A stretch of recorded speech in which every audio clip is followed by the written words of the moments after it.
Biasanya kalau buah pisang itu sudah mulai panen tuh di bawah, tapi ini enggak nih, dia di atas. Kali ini saya akan memacu adrenalin dengan menikmati tebing pintu kota.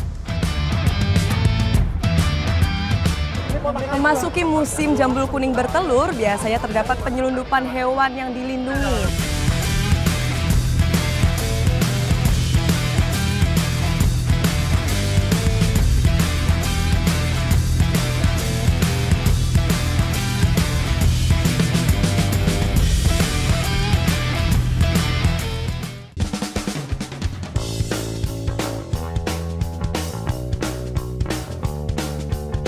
Sebagai provinsi kepulauan, Maluku menjadi bagian pusat segitiga karang dunia.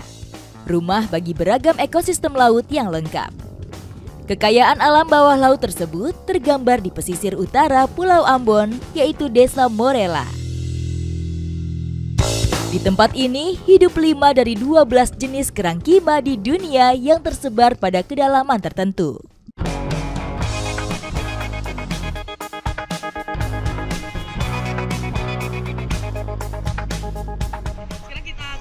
Sweeping untuk mengambil kima yang kira-kira letaknya itu biasanya tidak jauh dari rumah warga ya.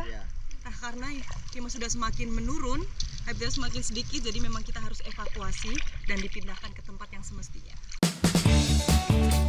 Hari ini, saya dan teman-teman yang peduli akan menyisir Pantai Morela untuk memetakan distribusi, populasi serta ancaman terhadap kerang kima. Keberadaan makhluk filter alami ini, populasinya semakin hari semakin menurun. Hasil sweeping di sini tuh ada 1 kima, dan nantinya akan kita evakuasi karena lumayan dekat nih sama rumah warga yang di sini. Jadi kita akan taruh ke tempat yang agak jauh dari rumah warga. Kima pertama yang kami temui, cangkangnya tidak menempel pada karang, sehingga kami dapat mengangkatnya dengan mudah.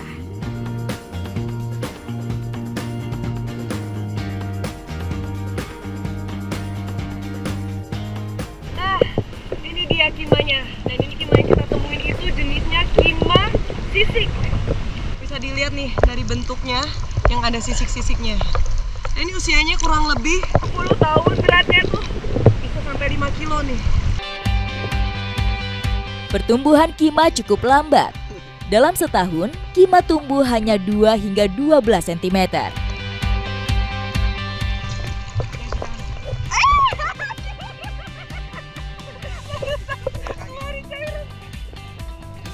Di dalam sini tuh, dia kaget, dia jepit terus dia keluar ini tadi. Oh. Karena dalamnya kan ada air, waktu jepit langsung dia muncrat. Tadi keluar air itu karena mungkin saya nggak sengaja memegang bagian dalamnya. Jadi ketika dipegang itu akan keluar airnya, bakalan muncul airnya. Kerang kima bergerak cukup lambat dengan menggunakan kaki perutnya, sehingga tidak bisa kabur dari ancaman. Hewan bercangkang ini hanya bisa menyemburkan air sebagai bentuk pertahanan diri.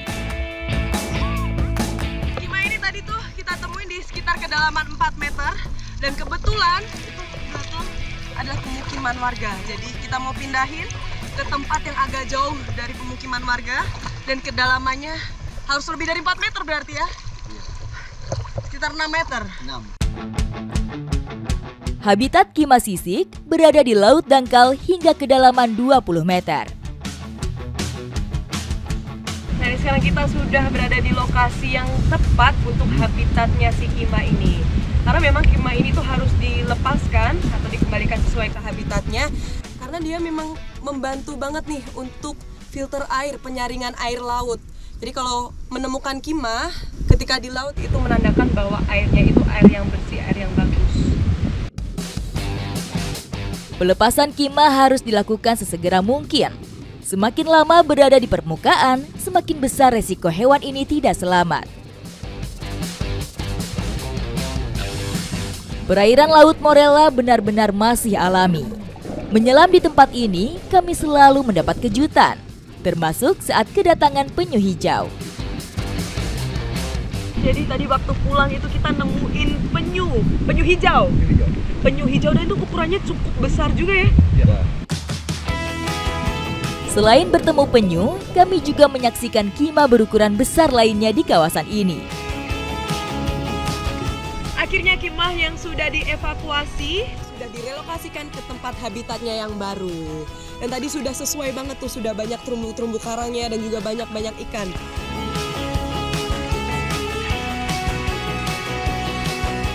Dari Desa Morela saya belajar bahwa pentingnya menjaga kemah agar dapat dilihat anak cucu kita nanti. Ikuti jejak saya, jejak petualang.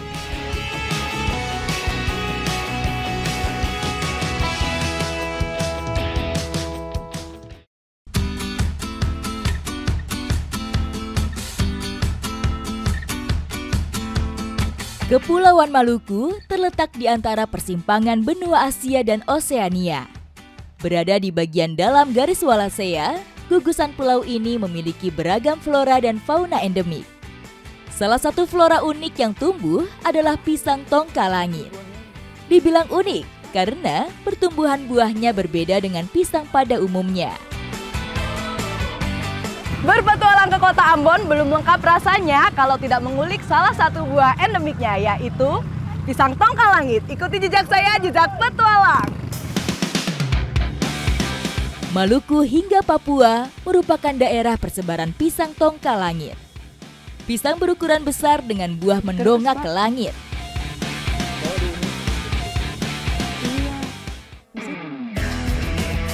Menuju salah satu kebun warga, saya harus berjalan sejauh kurang lebih 1 kilometer.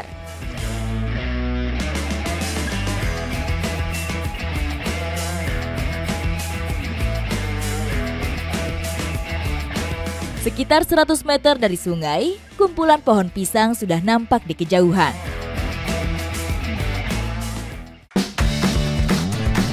Tepat di pucuk pohon setinggi 3 meter, buah pisang tongka langit tegak berdiri. Ini pertama kalinya saya lihat pohon pisang yang bisa dibilang itu unik banget. Biasanya kalau buah pisang itu sudah mulai panen tuh di bawah, tapi ini enggak nih. Dia di atas. Batang tandan pisang jenis ini cukup pendek dan tebal, sehingga mampu menopang buahnya ke atas menghadap langit. Pisang tongka langit itu berbuah selama 1 tahun itu cuma sekali pada saat 1 tahun usianya. Dan memang batangnya itu nggak terlalu besar kayak pohon pisang lainnya. Ini lebih cenderung kecil. Pohon pisang tongka langit dapat tumbuh mencapai 5 hingga 7 meter.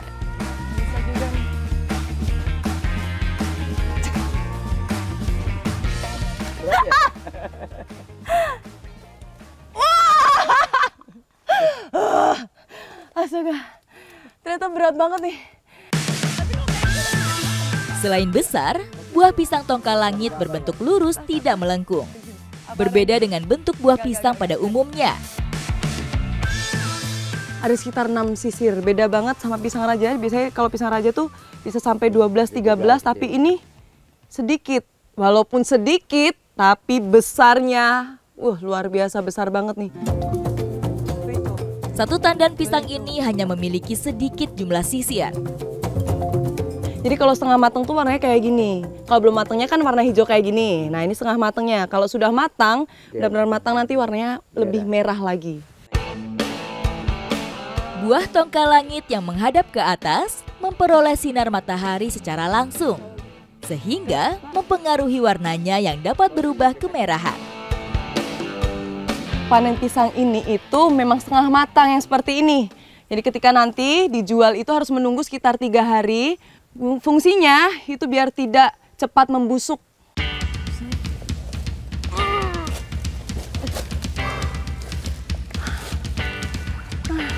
Luar biasa beratnya dibanding pisang-pisang yang biasa. Ini 2 kali lipat nih. Karena memang dari buahnya aja lebih besar.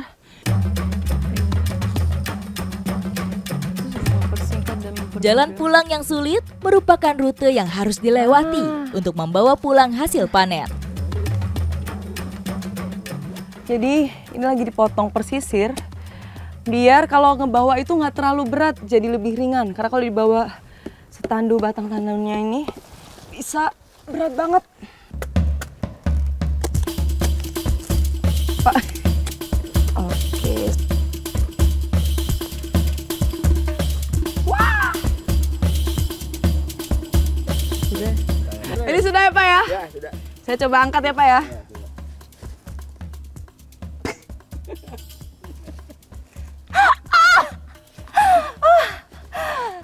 Saya kira tadi udah dipotong-potong itu lebih ringan, ternyata sama aja ini.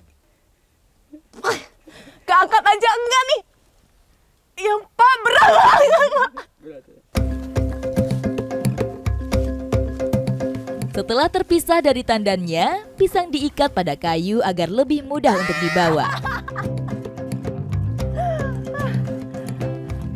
Ini alatnya untuk memikul ini namanya gaba-gaba. Ini terbuat dari pelepah sagu. Nah, aduh, padahal udah berdua tapi masih lumayan berat. Ayo Pak.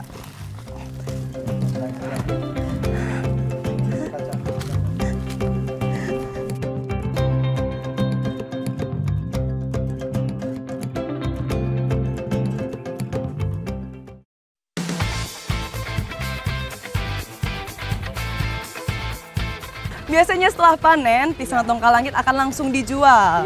Karena dia panennya itu tidak terlalu banyak, biasanya para petani itu sudah punya langganan tetap. Iya, betul. Ini punya Bapak yang di mana? Sebelah sini kah? Iya, sebelah sana. Oke. Segala rupa kebutuhan sehari-hari termasuk deretan kios pedagang buah dapat ditemui di Pasar Mardika Ambon.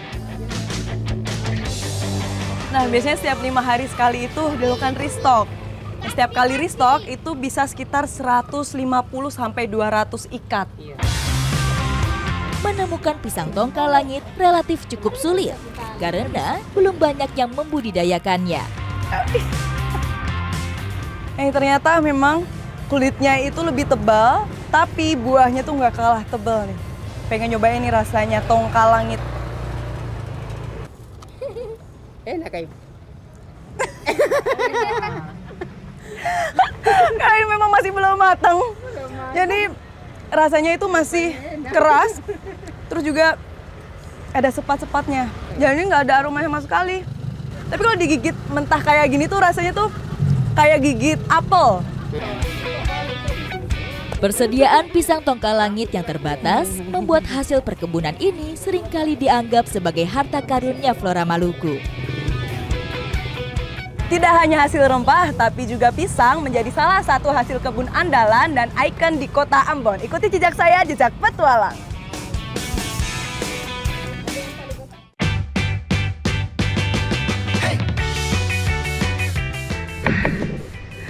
Cantik banget view-nya.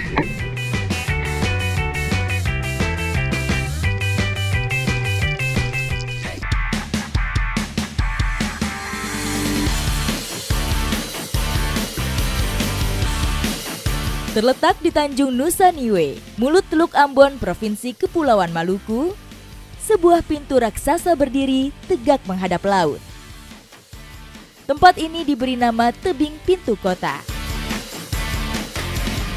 Kali ini saya akan memacu adrenalin dengan menikmati tebing pintu kota. Ikuti jejak saya, jejak petualang. Selain ukiran alam yang indah, tebing pintu kota juga populer bagi penggiat olahraga ekstrim.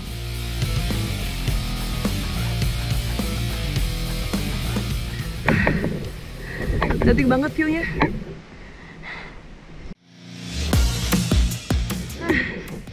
Jadi memang tekstur tebing ini bukan cuma batu aja. Dia juga masih ada tanah-tanahnya sedikit. Jadi kaki ini kalau berpijak harus berhati-hati karena kalau enggak bisa rontoh. Di bawah, ombak yang tidak pernah berhenti menghantam karang menambah pengalaman yang berbeda yang disajikan di tempat ini. Oke. Ini dan karena kita udah mau sampai, semakin lama tuh pijakannya tuh makin nggak ada. Tuh. Di sisa perjalanan, kami harus menuruni lubang setinggi 5 meter tanpa pijakan dan benar-benar menggantung.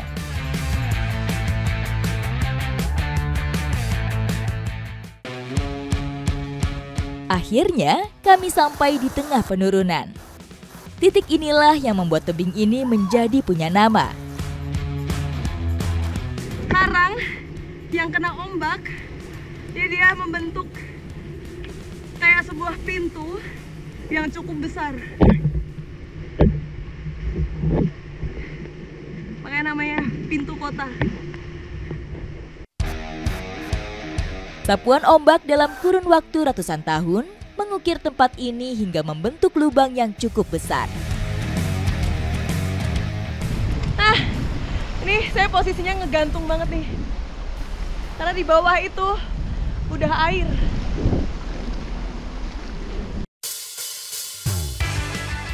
Sapuan air laut menjadi titik akhir dari petualangan di tebing pintu kota. Setelah puas bermain rappelling, nah setelah ini saya akan mencari salah satu hewan laut. Ikuti jejak saya, jejak petualang.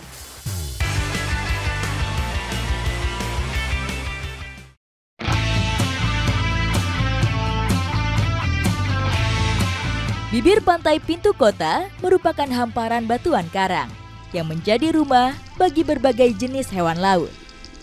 Salah satunya moluska. Hidup di lingkungan berarus, siput laut ini dibantu oleh lendir dan otot kaki yang kuat agar dapat menempel di bebatuan. Di bawah tuh emang benar-benar susah banget. Karena ombaknya dari belakang tuh suka ngedorong-dorong. Jadi, wah, cukup susah sih memang. Karena harus ngelawan arus ombaknya. Wah. Tidak hanya biak karang, di pantai ini kami juga bisa menemukan moluska jenis lain. Oh ini? Dia juga di karang-karang juga? Apa ini namanya? Ini namanya biang mata bulan, Kakak. Biang mata bulan. Jika di sini disebut biak mata bulan, di tempat lain hewan ini populer dengan nama keong mata lembu. Ini kalau udah tinggi, itu kah? Sebatu itu? Iya. Sebelum laut kembali pasang, kami segera mengakhiri pencarian hari ini. Hasil kita dapat dari turbo bertanduk sampai dengan yang mata bulan nih udah cukup. Dan setelah ini saya mau coba rasanya, kira-kira gimana rasanya nih.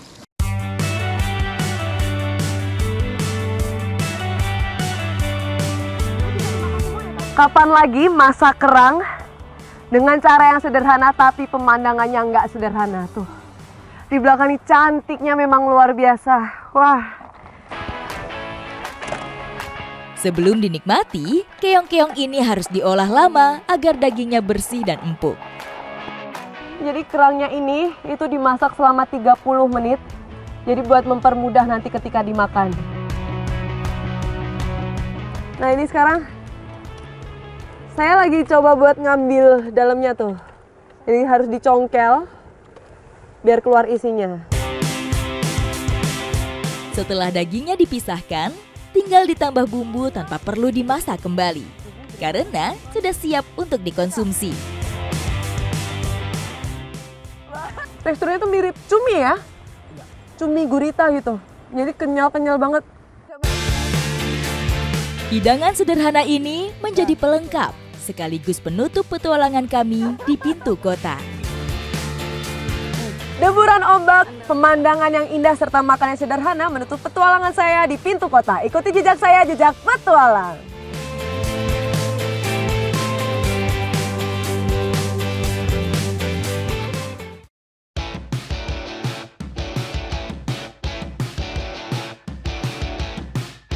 Secara geografis, Pulau Ambon berada pada batas kawasan Indonesia Tengah dan Indonesia Timur. Denyut nadi kehidupan di kawasan ini dirangkai oleh moda transportasi laut. Tidak heran, lalu lalang perahu tidak pernah berhenti menjangkau daratan. Keadaan inilah yang dimanfaatkan pihak yang tidak bertanggung jawab sebagai jalur penyelundupan. Memasuki musim jambul kuning bertelur, biasanya terdapat penyelundupan hewan yang dilindungi. Nah, saat ini saya bersama dengan para petugas akan bersiap untuk melakukan pemeriksaan rutin. Ikuti jejak saya, jejak petualang. Setiap hari, petugas berjaga dan memeriksa perahu yang keluar masuk di kawasan ini. Kita turun ke bawah. Setiap sisi tidak luput dari pengawasan, termasuk barang-barang bawaan penumpang.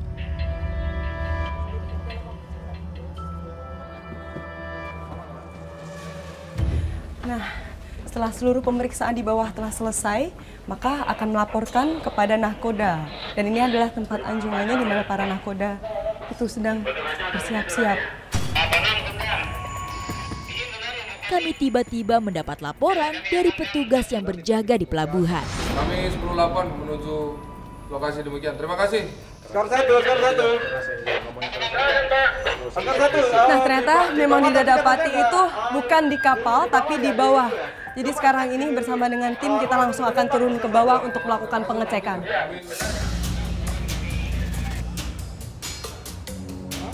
Ternyata Ya, memang ini benar ditemukan ini kakak tua Tanimbar. jambul kuning. Tanimbar. Oh, Tanimbar.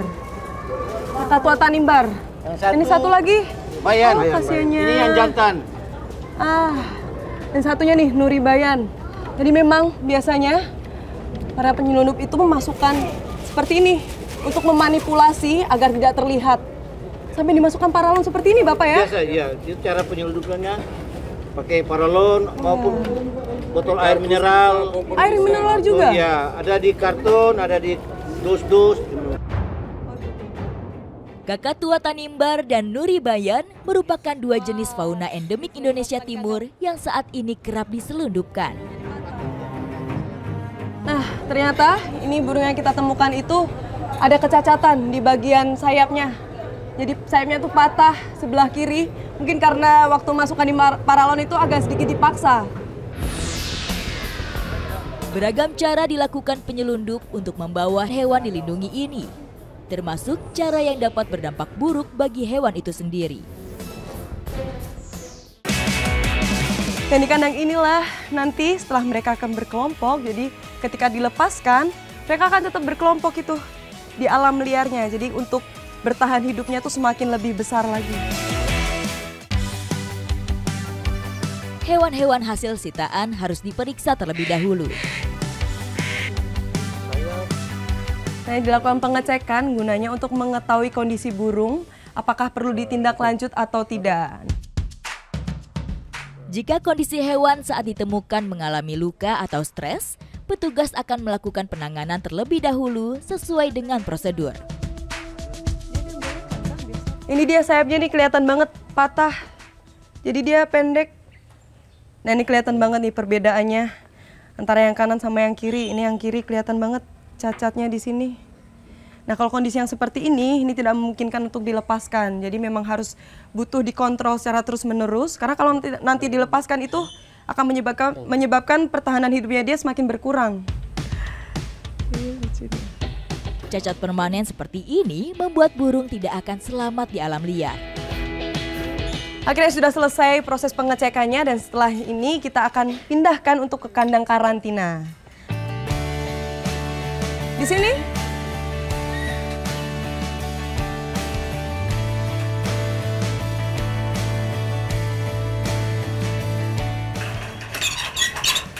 Kasihan banget nih. Ini dia memang membutuhkan penanganan yang sangat khusus dan pastinya harus berkala karena memang kondisinya tuh bisa dibilang parah. Karena bagaimanapun sayap itu merupakan bagian terpenting dari burung yang memang seharusnya jadi bagus tapi jadi rusak karena ulah manusia. Jenis perawatan lain di tempat konservasi ini termasuk menyediakan asupan pakan. Salah satu perawatannya yaitu dengan memberikan makanan sesuai dengan yang ada di alam liarnya. Nah, seperti pisang ini dan juga daun pepaya. Jadi ketika nanti sudah dilepaskan, burung-burung ini tuh udah siap dan tahu untuk jenis-jenis makanannya nanti. Bahkan diberikan sesuai dengan kebutuhan burung saat berada di alam. Setiap ekor tidak boleh melebihi 200 gram per hari. Jadi memang di kandang ini itu merupakan burung-burung yang sudah liar. Jadi ketika dimasukin manusia atau ketika ada interaksi dengan manusia, mereka tuh akan minggir dengan sendirinya. Karena memang mereka sudah mulai tahu nalurinya, bahwa nalurinya mereka tuh biasa hidup di liar dan jarang bertemu dengan manusia. Kandang-kandang satwa dipisahkan berdasarkan kondisinya. Ini ada kandang rehabilitasi. Jadi memang tujuannya untuk melihat proses dari burung-burung ini untuk dikeluarkan sifat alaminya. Nah, ini yang mana Bapak? Yang itu ya? Ini. Nah, yang itu akan kita ambil untuk kita pindahkan ke kandang sosialisasi. Tidak mudah memindahkan burung yang telah muncul sifat liarnya kembali.